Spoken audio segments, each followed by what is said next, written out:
कि ये जो बिहार से लोग, कोई पंजाब में है, कोई असम में है, कर्नाटक में है, दिल्ली में है, अगर लॉकडाउन होगा तो इनका क्या होगा?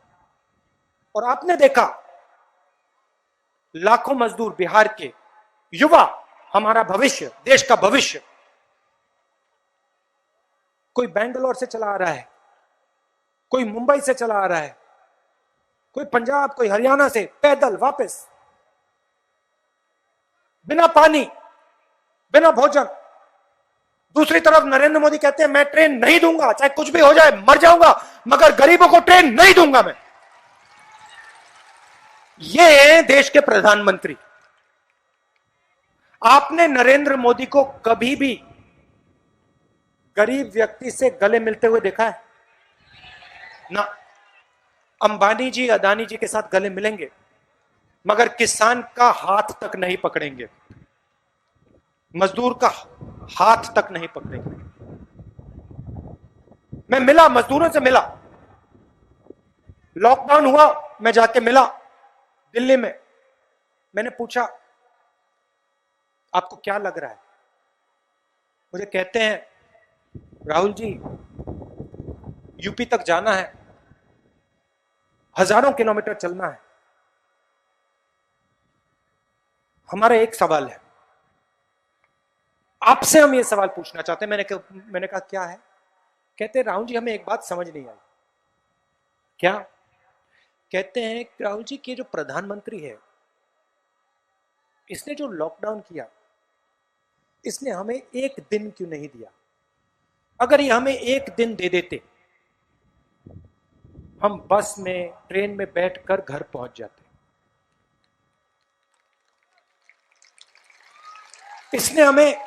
इसने हमें एक दिन छोड़िए, इसने हमें 5 मिनट क्यों नहीं दिया? मजदूर पंजाब से चले आ रहे थे, जिनसे मैंने बात की, उत्तर प्रदेश के थे। उन्होंने कहा कि जो भी हमारा था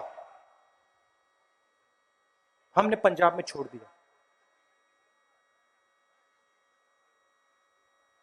जो बर्तन थे, जो भी हमारे पास था, हमने पंजाब में छोड़ना पड़ा। उठा के हम बिहार नहीं, उठा के हम उत्तर प्रदेश जा रहे थे, उठा के हम उत्तर प्रदेश नहीं ले पाए। तो जो भी हमारा था हमने वहां छोड़ दिया। इस प्रधानमंत्री ने हमें एक दिन क्यों नहीं दिया? तो ऐसे व्यक्ति के दिल में गरीबों के लिए कोई जगह नहीं, किसानों के लिए, मजदूरों के लिए कोई जगह नहीं, और ये आपके लिए कुछ नहीं कर सकते, नहीं करेगा।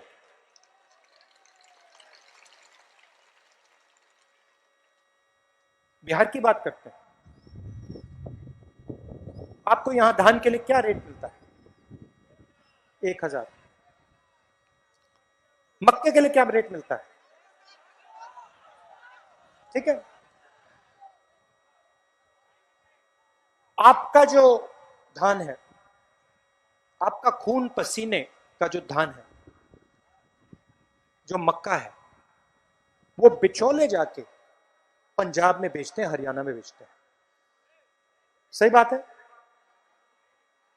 तो आपका जो पैसा है आपको नहीं मिलता, बिहार के किसान को नहीं मिलता, आपका पैसा बिचौलियों को मिलता है, और पंजाब में आपका धान और मक्का जाके बिकता है। छत्तीसगढ़ में चुनाव था, हमने वहां चुनाव की मीटिंग में कहा देखिए कांग्रेस पार्टी की सरकार आएगी तो 2500 रुपए धान का रेट मिलेगा आपको, चाहे कुछ भी हो जाए।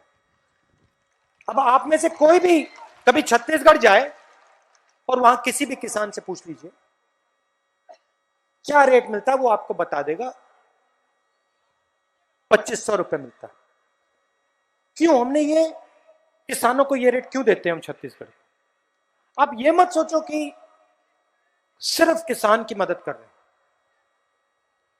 जब हम किसान को 2500 रुपए देते हैं तो किसान उस पैसे से कुछ ना कुछ खरीदता है, कोई शर्ट खरीदता है, कोई पैंट खरीदता है, कोई जूता खरीदता है, कोई साबुन खरीदता है। जब किसान माल खरीदते हैं तो लोगों को माल बनाना पड़ता है। जब माल बनाना पड़ता है तो फैक्ट्रियां चालू होती हैं, शुरू होती हैं, लगती हैं। छत्तीसगढ़ में कोई आर्थिक समस्या नहीं, क्योंकि हमने किसानों को पैसा दिया, किसानों ने माल खरीदा, जब उन्होंने माल खरीदा फैक्ट्रियां लगी, फैक्ट्रियों ने माल बनाया और फिर पूरी साइकिल चली। यहां पे मुश्किल क्या है? यहां पे किसान को, मजदूर को पैसा ही नहीं देते, आपका पैसा छीन कर कहीं और चला जाता है। अगर गांव में कुछ कुछ खरीदेगा नहीं तो फैक्ट्रियां कहां से लगेंगी? किस चीज के लिए लगेंगी? हाँ, पकौड़े बनाने का।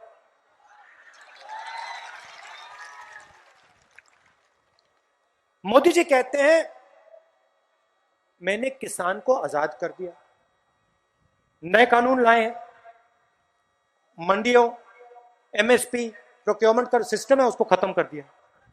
कहते हैं मैंने किसानों को आजाद कर दिया। अजीब सी बात है, मोदी जी ने किसानों को आजाद किया और पंजाब में पहली बार मैंने देखा दशहरे पे रावण को नहीं जलाया जा रहा, दशहरे पे नरेंद्र मोदी को, अंबानी को और अदानी को जलाया जा रहा है।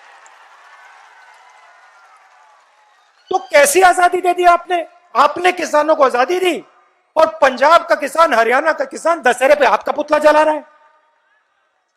अगर आपने उसको आजादी दी, वो खुश क्यों नहीं है भैया? वो आपके पुतले क्यों जला रहा है?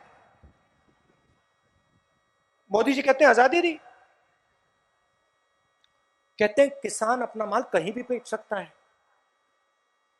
नरेंद्र मोदी जी, किसान को माल बेचने के लिए सड़क की जरूरत होती है। सड़क के बिना किसान अपना माल कहीं भी नहीं बेच सकता है। नरेंद्र मोदी जी सोचते हैं कि किसान अपना माल, गन्ना, धान, हवाई जहाज से जाके बेचेगा। अच्छा ठीक है, अगर वो सोच थी तो यहां फोर्ब्सगंज में एयरपोर्ट लगा देते,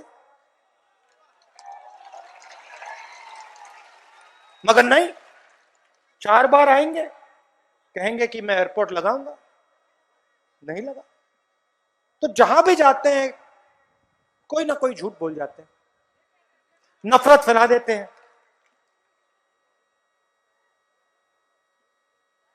और फिर चले जाते हैं। इस बार बिहार की जनता ने अपना मन बना लिया।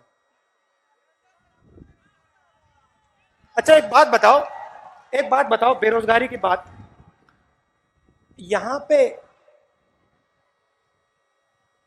नरेंद्र मोदी जी ने कितने युवाओं को रोजगार दिया? नीतीश जी ने कितनों को रोजगार दिया? कोई एक व्यक्ति है यहां पे जो कह सकता है हाँ नीतीश जी ने मुझे रोजगार दिया? ये आपको सही रेट नहीं देते, बाढ़ की समस्या हल नहीं करते, रोजगार नहीं देते, तो फिर ये देते क्या हैं? आप लोग इनको वोट दिए, आपने इनको वोट दिया, ये इन्होंने आपको क्या दिया?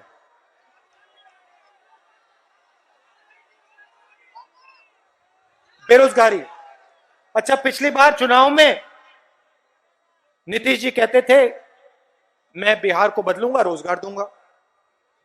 मोदी जी भी कहते थे 2 करोड़ युवाओं को रोजगार दूंगा। अच्छा एक बात बताइए मुझे, इस बार जहां भी नीतीश जी मीटिंग कर रहे हैं वहां पे युवा हाथ उठा के उनसे पूछते हैं भैया हमारा रोजगार कहां मिला, हमें रोजगार कहां मिला? और नीतीश जी उनको धमकाते हैं, उनको पिटवाते हैं, उनसे कहते हैं तुम्हारी वोट की मुझे कोई जरूरत नहीं। बिहार के युवाओं को कहते हैं, क्योंकि जब एक युवा नीतीश जी की मीटिंग में ऐसे खड़े होकर पूछता है मुझे रोजगार नहीं दिया आपने, मुझे रोजगार कब दोगे? और जब नीतीश जी उस युवा को जवाब देते हैं कि मुझे तुम्हारी वोट की कोई जरूरत नहीं, तो नीतीश जी एक व्यक्ति को जवाब नहीं दे रहे, नीतीश जी बिहार के हर एक युवा को जवाब दे रहे हैं। वो हर युवा को कह रहे हैं कि मुझे तुम्हारी वोट की कोई जरूरत नहीं। ठीक है, तो वोट नहीं मिलेगा, बिहार का युवा वोट नहीं देगा। मैं आपको यहां अंत में एक बात कहना चाहता हूं, गठबंधन की सरकार बनेगी तो वो सबकी सरकार होगी, गरीबों की, किसानों की, हर जात की, हर धर्म की, हर डिस्ट्रिक्ट की सरकार होगी। हम मिलकर इस प्रदेश को बदलने का काम करेंगे।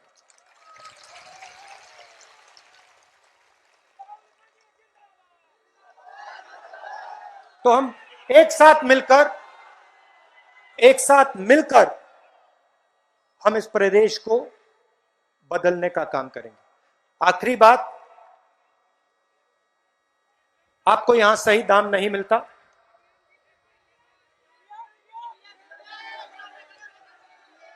ईवीएम,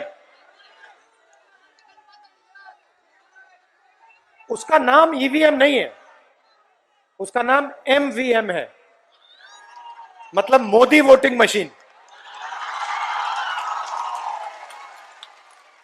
वो ई ऐसे ही लिखा हुआ है उसमें, वो एमवीएम है, मोदी वोटिंग मशीन। मगर इस बार बिहार में युवाओं में गुस्सा है, युवाओं के दिल में गुस्सा है। तो चाहे वो ईवीएम हो, चाहे वो एमवीएम हो, गठबंधन जीतने जा रहा है।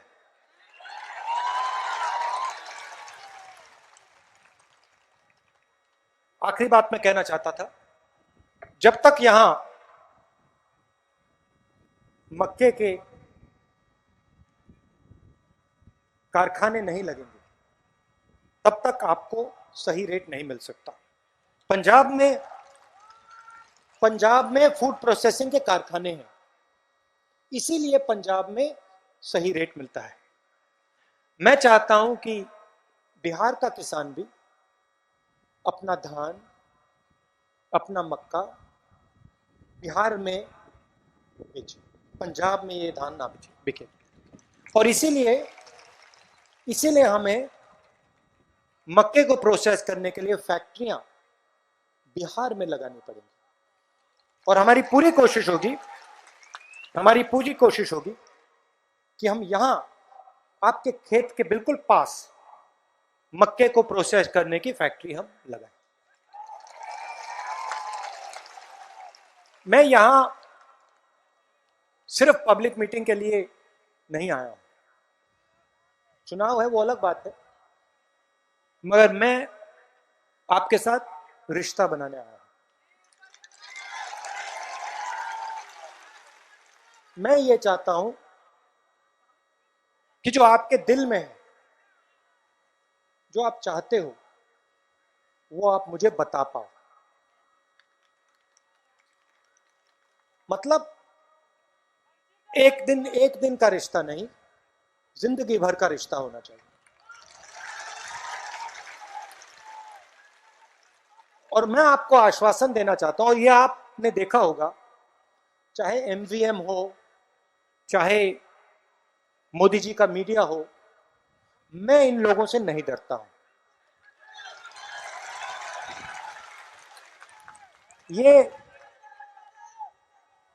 ये बदतमीजी से बात करते हैं, मुझे गाली देते हैं। नरेंद्र मोदी जी अपनी मीटिंग्स में मेरे बारे में कहते हैं, उल्टी सीधी बात करते हैं।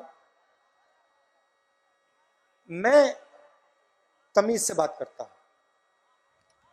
मैं बदतमीजी से बात नहीं करता हूं। और जितनी भी वो नफरत फैलाने की कोशिश करते हैं, उतना मैं प्यार फैलाने की कोशिश करता हूं। नफरत को नफरत से नहीं काटा जा सकता है, नफरत को सिर्फ प्यार से काटा जा सकता है। और मैं 1 इंच पीछे नहीं हटूंगा जब तक नरेंद्र मोदी को हरा दूंगा।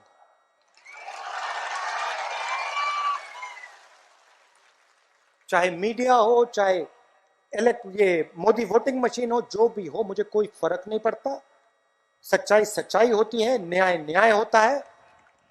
और हम इस व्यक्ति के सामने विचारधारा की लड़ाई लड़ रहे हैं, उनकी सोच के खिलाफ हम लड़ रहे हैं, और हम उनकी सोच को हराएंगे।